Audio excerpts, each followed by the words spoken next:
you know, great success story. But you've got clients like Ashley was saying in Puerto Rico. We were just talking about Arizona, all the ballparks out there, some of the malls with Simons and others around the country, even here in Atlanta. So our niche really is valet parking, and specifically within the retail mixed use sector. That's where our success has been. So if you're anywhere in the U.S. and you go to kind of the high end retail establishment in that city, there's a pretty good chance it's our folks out there doing the valet parking. And it's been really great to have partnerships with like Simon Property Group, Brookfield or General Growth Properties, their retail wing, but other operators like the Macers Group, they're more out west. So that's allowed us to expand to almost 100 retail properties nationwide, with some of the larger concentrations being in South Florida, Metro Atlanta, kind of the Houston area, but as well as Los Angeles, San Francisco, San Diego, Phoenix. We're in Phoenix, Scottsdale, Boise, we're in Seattle, Washington. We've just recently expanded into Chicago with a shopping center there. So it's really allowed us. You're in Vegas. In Vegas at the Forum Shops at Caesar's Palace is one of our more fun locations. Yeah, I was going to say, when Jeremy told me, we were having breakfast one day and he told me we're about to get Harrah's and Caesars, and I was like, wow. Yeah. And you've got those all over the country. Yep, we do the two in North Carolina, the Murphy and the Cherokee location. So great partnerships with the Caesars Entertainment group as well. So again, really good relationship we have, and we're able to provide a good product for them, and they trust us. And when they expand and have new opportunities, they just call us and say, hey, you just go ahead and get a bid in and let's do it.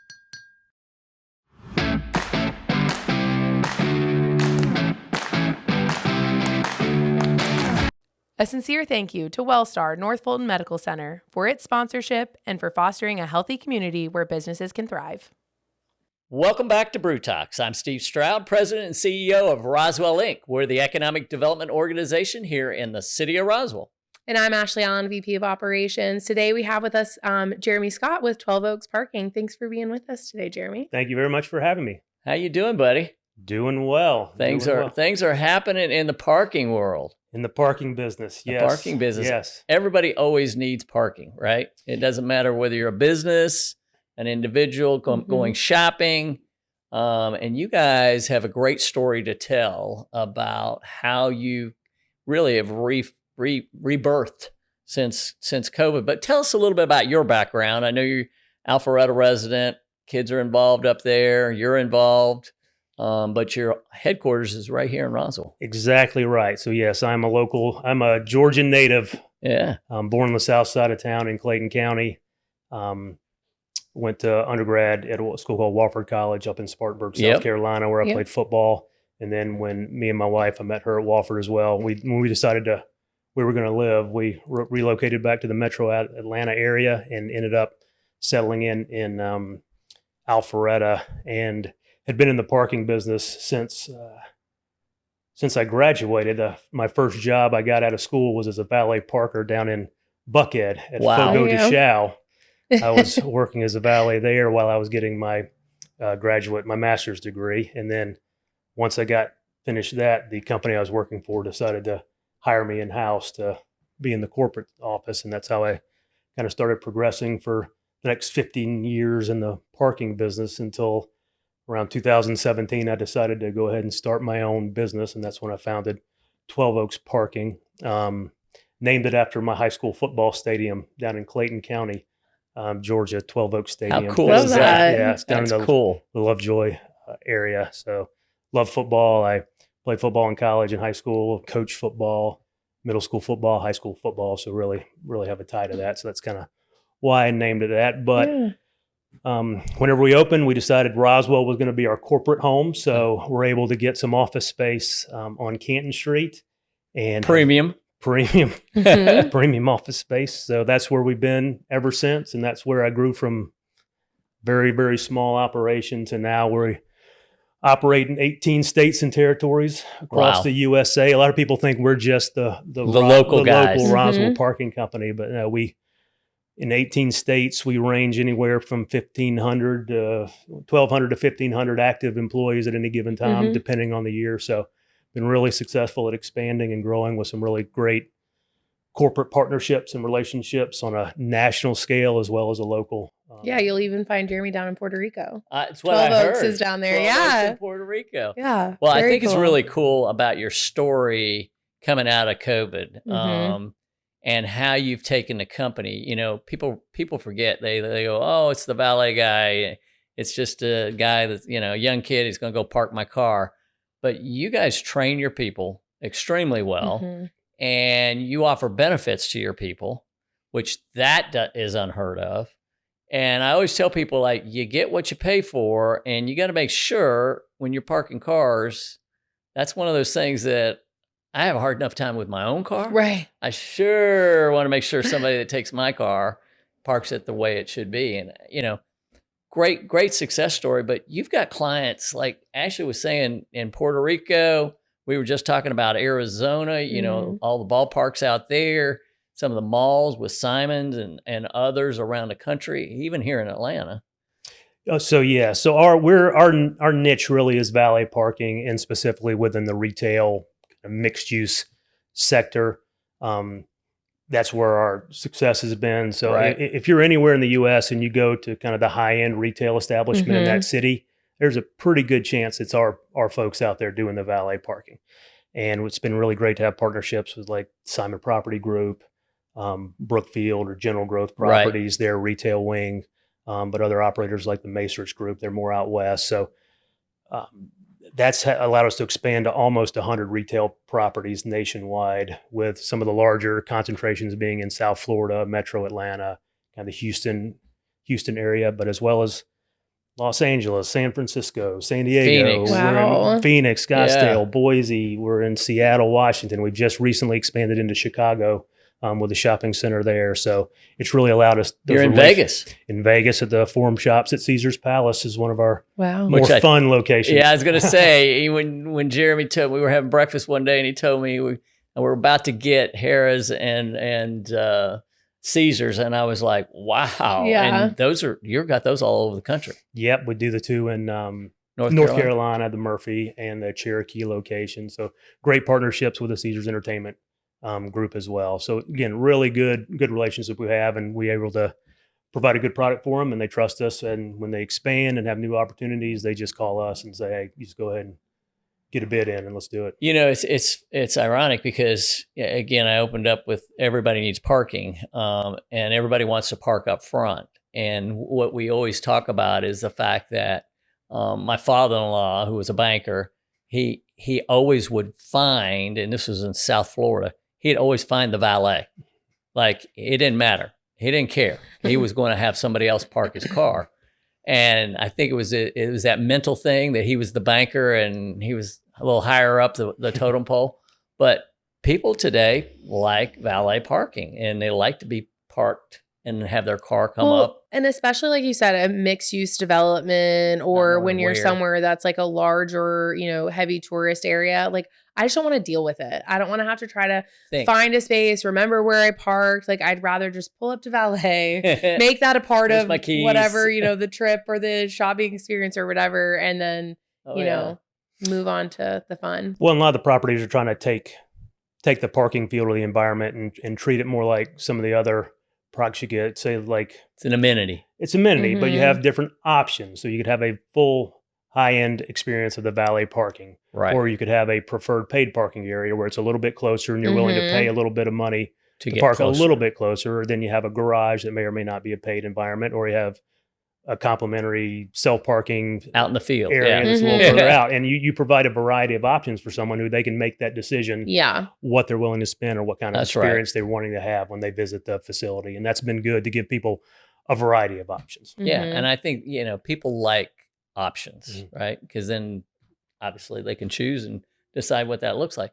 We were talking earlier, and we've experienced it, as Ashley says, a lot of our interaction with 12 Oaks has been through our events. Our special events. And I've been amazed at how many special events around Metro Atlanta I have rolled up on and been a participant in, and I pulled up to park, and it was a guy that I knew from down on Canton Street. Or they'd be like, Mr. Stroud, how are you today? And we were in Buckhead. And that's just a whole niche for you guys. Exactly. We really enjoy that side of the business. It allows us to work with a broader variety of clients and relationships that maybe it's not a everyday valet situation, but it's an opportunity that we can work with them on a once a month basis or even a once a year basis. It also gives a great opportunity for some part-time employment. Yep. For folks that are seasonal team members of ours, folks that work for us in high school, then they went off to college, and then every year they come back to college, come back to Roswell or Alfred or Milton around here, wherever. You make extra little spending money. Some summertime money to save up before they go back to school, or people that are looking for maybe a second job. They have a day job and they want to have a little extra, earn a little extra cash, so they pick up an event here or there. So it's a good opportunity to have a broader kind of earning opportunity for our associates. Well, and we've seen you in these special events. I've been to a black tie event for a Rotary Club. I've been to a wedding. Been to a golf outing most recently that you guys were doing. You always do ours. On top of that, where literally I pulled up, they took my clubs out, and it was your guys. And it was like really cool. So yeah, you guys scale really well. So obviously some of the restaurants around here you guys are doing valet for, but then you also do our luncheon with, 475 people, our golf outing with a couple hundred players. And it doesn't matter what the size of the event is. It's the same experience every time, which I think is really great. Well, thank you for saying that. We have the ability, due to that, a large percentage of our team is a part-time staff, so we can draw upon when we need to scale up. I mean, we've had events down in Florida where we've had 50, 75 valets for an event for a major race at kind of race courses or large convention hotels. Like we do the Intercontinental Miami down in Miami, and we have some massive events down there. So being able to scale up because of the size and scale, with the size and makeup of our workforce. So what do you see the future is for valet parking? Obviously, people 4 or 5 years ago were like, oh, cars are going to go by the wayside and this is going to happen and that's going to happen. And, again, I'm 62, so I think I got a little bit of run room, but I don't see it in my future that there's not going to be a car. It might be an electric car, or different kind of hydrogen or whatever that looks like, right? We're not going to be the Jetsons anytime soon. I don't see us as the Jetsons, but I still see that as being a viable business that's going to continue to grow. I agree with you. The industry is trying to move towards automation, but that's mainly in the mechanisms of payment options, and for transactional based type interacting with the customers. But there's a portion of our business, especially in urban areas with complex operational layouts where you need human beings out there to understand, to make sure things make sense. And from a perspective of kind of inventory management on complex real estate types and the customer service, you need human brain power out there. Figure it out. Making sure people's experience, because that's really what we are, is our team represents the first and last impression of wherever that customer is going for the day. That's true. And you can't depend on that first and last impression being a computer. No. You need it to be a person out there who's well-trained, who's personable, who can create a personal interaction and an eye contact. Yes. Call you by name and really put the extra touch on that experience, whatever it is, going out to eat or whatever. You just hit on something you don't even know. You and I were having a conversation at a local restaurant recently. And that local restaurant we won't name, but had a certain kind of valet, and they popped out of the back seat of the car, and it was like, and it made an impression in my brain. And I carry these things, as my staff knows, for their little Steve-isms for a long time. But I don't know that I want that guy that was in the back seat parking my car. And that was the last impression I had of that restaurant. It might have been the last time I was at that restaurant. I really had never thought about it as like the first and last impression for a business. It really clicked in my head of like, oh yeah, this is the ambassador and this is the send-off. And we have to be extra cognizant of that, because for a lot of our clients we serve, the customer doesn't differentiate between us they don't know and their establishment. Working so for we the have restaurant. an even higher standard because we're representing them, And if the complaint comes in, they think they're complaining to the hotel or the restaurant.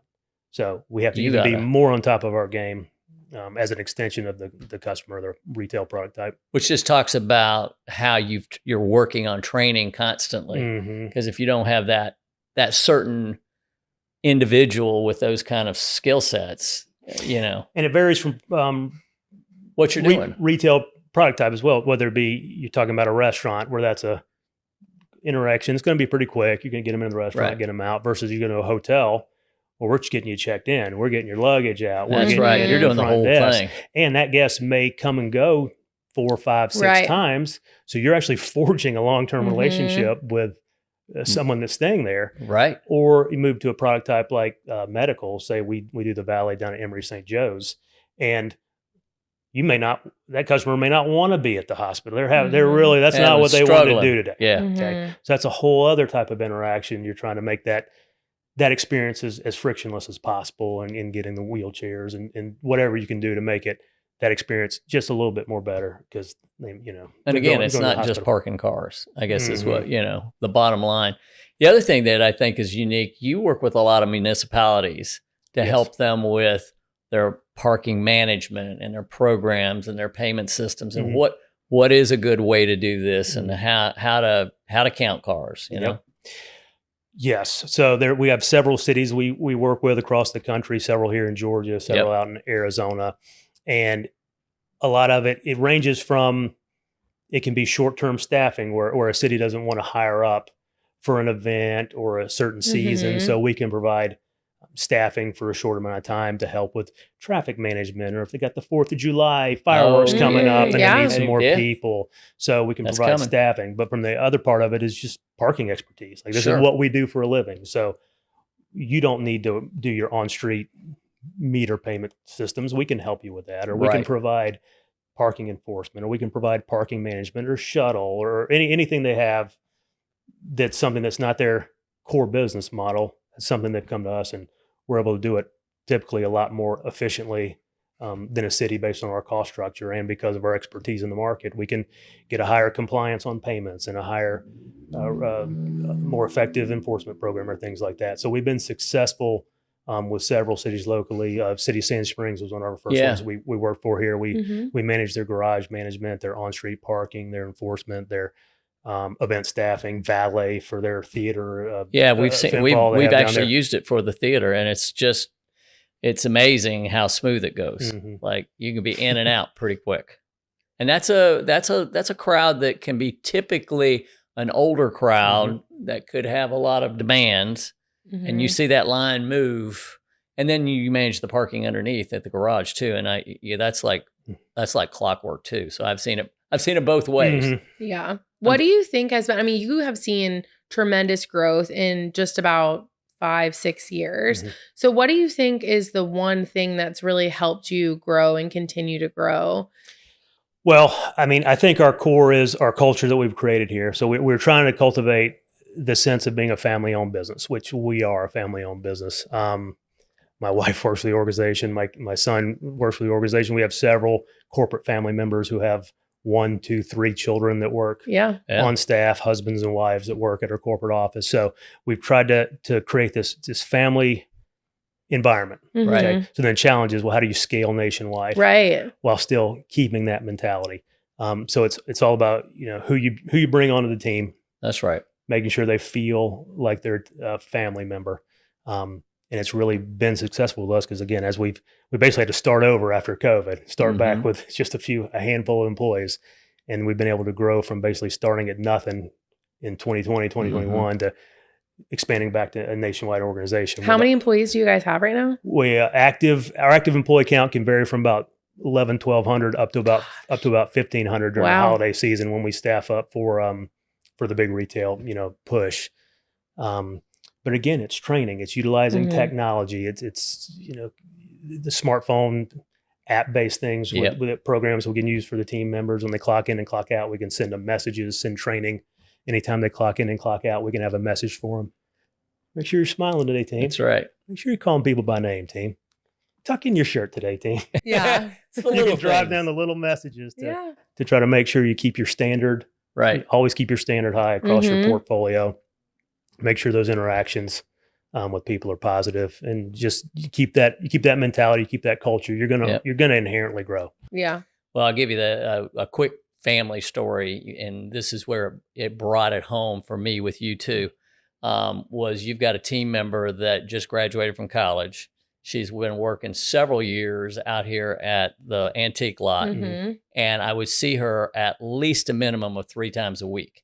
And she knew me when I turned right into that parking lot, and she would wave, and I'd roll my window down, and I said, "This last time I saw her, I rolled the window down, and I said, 'Congratulations,' and she said, 'How'd you know?' I said, 'Well, you got some really good social media.' I said, 'Your family has been sharing.'" And that's how I knew she was graduating college. And she goes, "I'm coming back."